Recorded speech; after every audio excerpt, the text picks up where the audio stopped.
বাপি গেল, ওর আর কেউ বাঁচাতে পারবে না, আর বাঁচানোর লোক নেই।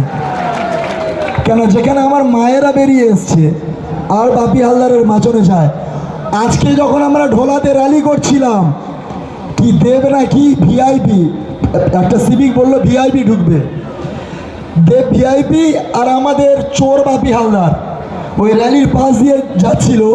তখন আমি ভেবে নিয়েছি বাপি হালদার আজকে আর ঘুমাবে না সারা রাত, ও আজকে আর ঘুমাবে না। তবে এবারে বাপি হালদারকে বলবো, জয়দেবকে বলবো, দেখে যাও আমাদের লক্ষ্মীকান্তপুরের বুকে আইএসএফ এর স্রোত কাকে বলে, দেখে যাও।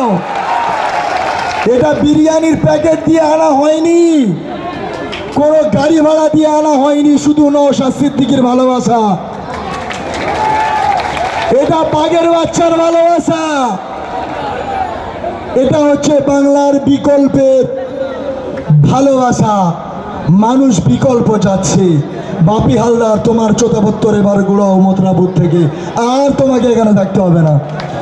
তোমার চোদাবত্তর মন্দির বাজার গুড়িয়ে দিয়েছে, কুলপি এখন বাকি আছে, কুলপি এখন বাকি আছে 6:30টায়।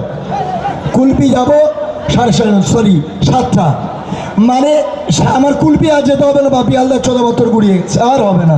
এবার কুলপি যেটা দেবে এক্সট্রা, কুলপি যেটা দেবে সেটা হবে এক্সট্রা। মন্দির বাজার শেষ করে দিয়েছে। তবে আপনাদেরকে বলবো, যে আবেগ, যে ভালোবাসা ভাইজনের প্রতি আপনারা রেখেছেন, আপনারা 1 জুন পর্যন্ত এই তৃণমূল কংগ্রেস, এই সন্ত্রাসদের কাছে আপনারা বিক্রি হবেন না। একটাবার আইএসএফের খাম চিহ্নে ভোট দিয়ে 1 জুনে বিপুল ভোটে অধ্যাপক অজয় কুমার দাসকে পার্লামেন্টে পাঠান। তারপরে আপনারা দেখুন নতুন সূর্য কী করে উদয় হয়। কেননা এই মথুরাপুরবাসীদের জন্য যেভাবে এই তৃণমূল সরকার লাঞ্ছিত করেছে, বঞ্চিত করেছে, পদদলিত করেছে, যে সমস্ত নদী এলাকা